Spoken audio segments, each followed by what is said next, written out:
check over, see if it's okay, and go from there. Start tearing this down. See how it goes, huh? Do-do-do-do.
I don't feel the battery.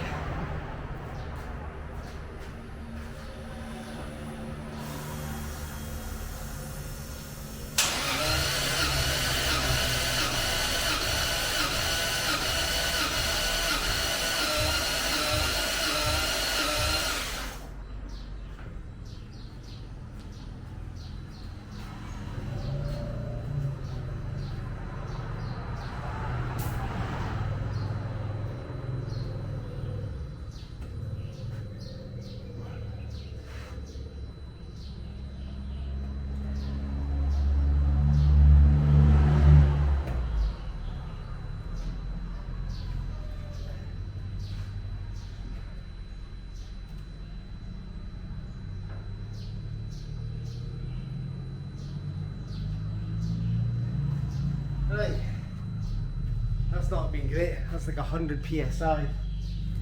So what I'm going to do is pour some oil down the bores. Does that increase the rings, or we got a valve problem with this engine?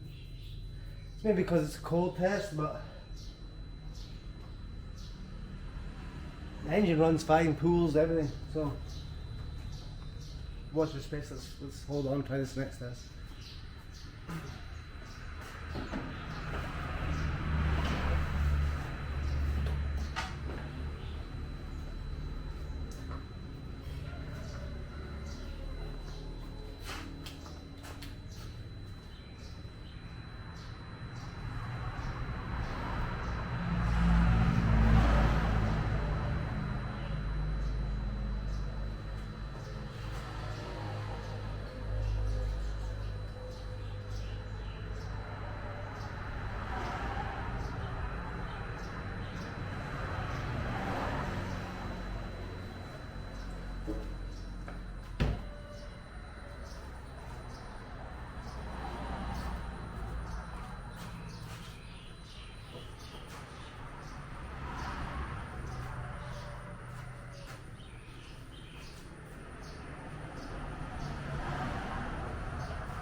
get.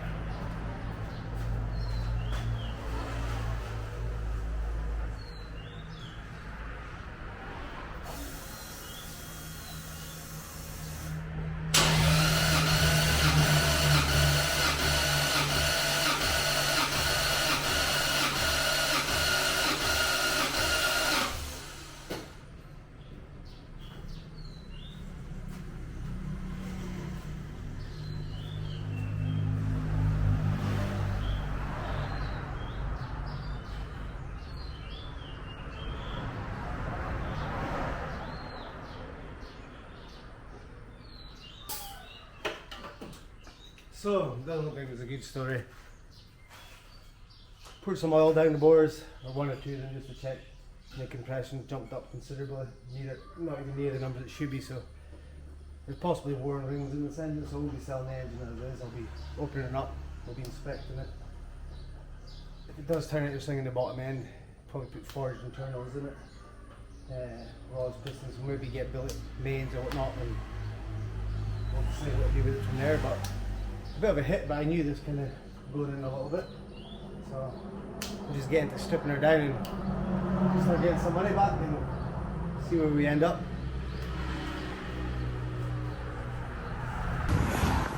Right guys, started ripping apart.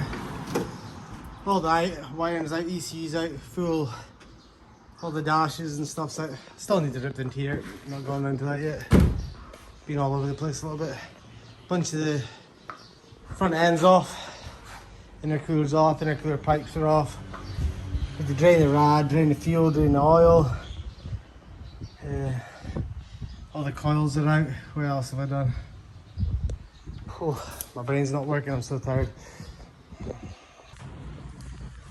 So, making our way to get the engine out. Shouldn't be too long, there's not much to it, to be honest. Just got to drain the water, oil. Probably next day I'm going to take the turbo and intake off. I'm going to take them off. I could probably take them out with the car, but I'm just going to make more room for myself and take them off in the car and get them up and go from there. I did forget to say previously this car's meant to have cams. It does have HKS cam gears in it, so once we'll get it all out, we'll inspect it and that. I know it does have a double plate, twin plate clutch, maybe triple. I'll have to double check. Need to get some of the sensors off, fuel sensors still there, water, oil pressure and all temp. So I need to get off, take over the defies, but as you can see here, this is the whole engine loom removed. And there's all the defies and that, so we're getting there, And all the front bar and that. There's not much to the car, so it shouldn't take too long to do. We'll get the engine opened up and have a good inspection or build it, or we'll see how we get on. Thanks very much, till the next one. Well guys, that's the engine bay, stripped out bar exhaust. Got these bloody arms in the way and I couldn't get to that bolt while the engine was in. But gearbox out next, engine's out, turbo's off, intake's off. Get stripped down later on an engine stand. It's actually a T88H on it, the bigger one, so I'll get that up, get that away. But we're getting there. All the interior done, roll bar, roll cage, everything out. And there we go, there's the V160. Get out next, but those bolts are like, prop bolts are solid, so I'm probably just gonna cut the prop. I don't need it, don't need to sell it. Quick and easy. Right. Some major progress being done now. You can see engine's out. Still hubs in that there. I'll try to sell the body as it is. All the insides out. Rear end's all out. So the rear end was an interesting one. We thought it was GTR originally. Or that's what was listed in the advert. But then we realised these are 5 nut, not 6. Doesn't have the lub here shaved off, which a GTR diff does. So we're humming and hawing. We're like, oh, okay, this 4 bolt thing's like S13. And they're like, oh, why would there be a mismatch of parts? It turns out it's all got Cusco arms anyway, adjustable arms. They've just been painted orange. They've got the Cusco logo in here. So that's a finding. They had solid mounts and spacers on them. So we're trying to figure out what was the mixed match of parts, but with the help of a friend, we've actually realised it's R32 GTST, a viscous LSD, because they're 5 lug. Because over here you wouldn't expect people to mix and match so much. So this is the bit that came out in R32 GTST with that LSD. It's got the Hikis lockout as well, so not great. It's not a GR diff, but still upgraded for what it was. Engine's out, I just seen in the video it had low comp, so we're going to split this down, and that we believe it's got HKS cams and stuff in it. So next video will be stripping the engine down, the box is out. It is a V160, so that's all the money there. There's big brakes, so the back brakes will actually fit sachets and I guess GTST as well. There was also Tesco coilovers on it. The fronts will be for a truck, but the rears will be for, I guess, an R32 GTST or an S13 or whatever. The seats, full exhaust there and that bit. There we go. That's the video breaking down, and we'll go down to, I think so far we've mounted back about 40,000 baht for the price. So the gearbox is a big one, so it'll take a while to sell, but once that goes, we'll total everything up. We'll keep the story going. I don't know when it'll be all turbo kit and everything's over there. It had a triple plate OS Geiken clutch, which is a very good find. So catch you in the next one.